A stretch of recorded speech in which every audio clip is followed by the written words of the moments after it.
शुक्रिया आपका अनुराग, तमाम जानकारी देने के लिए। और मध्य प्रदेश कांग्रेस एक और वचन को पूरा करने में जुट गई है। विधान परिषद के गठन को लेकर अलग अलग विभागों के प्रमुख सचिवों के साथ बैठक हुई है।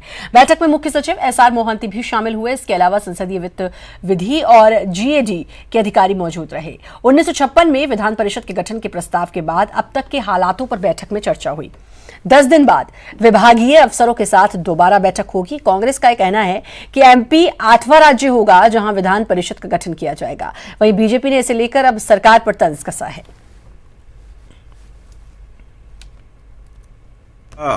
मामला है विधान परिषद, कोई छोटा मामला नहीं है। हिंदुस्तान की 31 में से केवल 7-8 विधान स्टेट्स में विधान परिषद है। काफी इसमें खर्चा भी है, लेकिन मध्य प्रदेश में इसका जो भवन है, जो आवश्यकता है वो बना हुआ है। पूरा सेटअप यहाँ पर है। केवल खर्चे की बात आती तो जो एमएलसी बनेंगे उनका, और बाकी थोड़ा सा उसका खर्चा आना है। विधान परिषद का जो शिगुफा इन्होंने छोड़ा है, ये दरअसल में अपने ही उन लोगों को उपकृत करने के लिए और उनको एक संदेश देने के लिए कि चिंता मत करिए, हम विधान परिषद के माध्यम से आपको वहां भी लाएंगे और मंत्री भी बनाएंगे। नहीं, हमें कुछ नहीं है। हम तो कांग्रेस से आग्रह करना चाहते हैं, वो जो चाहे परिषद का गठन करे। विधान परिषद से ऊंची नीची कोई और संस्था बन सकती है और जिसमें कांग्रेस के सारे नेता समाविष्ट हो सकते हैं, वो करें। पर ये बता दें कि वो 2 लाख रुपए किसानों के कर्ज माफी का क्या हुआ, वो ये बता दें कि शिक्षित बेरोजगारी का बेरोजगारी भत्ते का क्या हुआ, वो ये बता दें कि जो बुजुर्गों को पेंशन वृद्धि होनी थी उसका क्या हुआ। उधर बीजेपी के राष्ट्रीय महासचिव ने भी ट्वीट कर सरकार पर निशाना साधा है।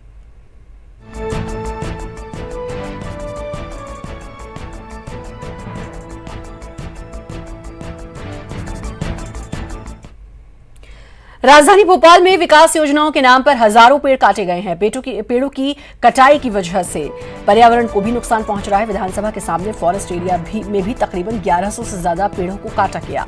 एमएलए रेस्ट हाउस के निर्माण की भी पेड़ों की कटाई हो रही है। हालांकि सरकार का कहना है कि नए पेड़ लगाए जा रहे हैं। वहीं बीजेपी का कहना है कि विधानसभा अध्यक्ष मामले को देख रहे हैं। खास बात यह कि विधायकों के लिए पहले ही बंगले बन चुके हैं, लेकिन रचना टावर के सामने शमशान है। इस वजह से विधायक यहां रहने को तैयार नहीं।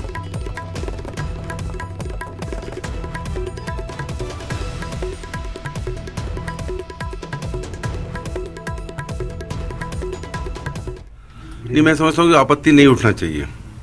आपत्ति इसलिए नहीं उठना चाहिए कि अगर आपको ध्यान हो तो मुख्यमंत्री जी ने उसी परिसर में उनके साथ मंत्रियों ने, विधायकों ने वहाँ बहुत से वृक्ष लगाए थे, और केवल 250 वृक्ष पे इतनी बात हो रही है, जबकि उससे ज़्यादा वृक्ष वहाँ लगा दिए गए हैं। लगता है कि उसमें विधानसभा अध्यक्ष जी सक्षम हैं और वो देखेंगे, वो भोपाल की खूबसूरती और पर्यावरण को भी जिंदा रखते हुए, सुरक्षित रखते हुए ही निर्णय लेंगे। विधानसभा परिसर के ठीक अंदर यहीं पर नए विधायकों के लिए रेस्ट हाउस बनाया जा रहा है। आप देख रहे हैं इस जगह पर तकरीबन हजारों पेड़ों को काट दिया गया है, उनकी बलि दे दी गई है और माननीयों के लिए अब जो नए रेस्ट हाउस बनाए जा रहे हैं उन्हें बनाने के लिए पेड़ों की बलि दी जा रही है और नियमों को ताक पर रखा जा रहा है।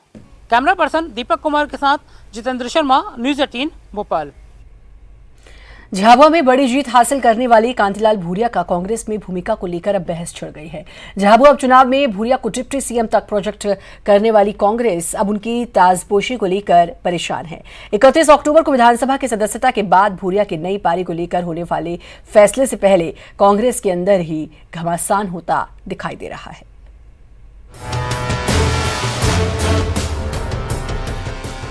झाबुआ सीट पर जीत के साथ ही कांतिलाल भूरिया की ताजपोशी को लेकर अब कांग्रेस मुश्किल में है। भूरिया को सत्ता या संगठन में जगह देने की मजबूरी पर मंथन तेज हो गया है। उपचुनाव में कांतिलाल भूरिया को डिप्टी सीएम प्रोजेक्ट करने के बाद कांग्रेस ने नवनिर्वाचित विधायक को सत्ता में जगह देने को लेकर चर्चाएं गर्म हो उठी हैं। वहीं मंत्री सज्जन सिंह वर्मा के कांतिलाल भूरिया को पीसीसी चीफ के लिए परफेक्ट बताने के बयान के बाद नेताओं के रिएक्शन तेज हो गए हैं। मंत्री पीसी शर्मा पार्टी में भूरिया की नई भूमिका को लेकर सीधे तौर पर कुछ भी बोलने से बचते दिखे। वहीं पूर्व मुख्यमंत्री दिग्विजय सिंह ने कहा कि इस बारे में फैसला मुख्यमंत्री कमलनाथ को करना है। कांतिलाल जी बहुत ही सीनियर नेता हैं, सभी पदों केंद्र में भी रह चुके हैं, मध्य प्रदेश में रह चुके हैं, अध्यक्ष भी रह चुके हैं, तो उनके मार्ग निर्देशन हम जैसे छोटे कार्यकर्ताओं को हमेशा मिलता रहेगा। मंत्रिमंडल में आएंगे क्या? कमलनाथ जी बताएंगे। मंत्रिमंडल में आएंगे क्या? कमलनाथ जी बताएंगे। मंत्रिमंडल में आएंगे क्या? कमलनाथ जी बताएंगे।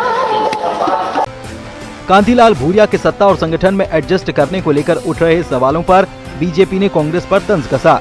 बीजेपी के मुताबिक भूरिया की नई पारी की शुरुआत के साथ ही कांग्रेस में संकट के नए बादलों का मंडराना तय है। अभी तो हम लोग दिवाली मना रहे हैं और अपना जो जवाबदारी मुझे क्षेत्र के मतदाताओं ने दी है, झाबुआ विधानसभा का विकास करना है और सबके सुख दुख में खड़े रहेंगे। अभी हमारा उद्देश्य यही है। अब मुझे लगता है कि कांग्रेस में कांतिलाल की भूरिया जी की जो है स्थिति क्या होगी वो तो कांग्रेस ही तय करेगी, पर कमलनाथ जी के लिए कुल मिला के भूरिया जी का जीतना संकट है।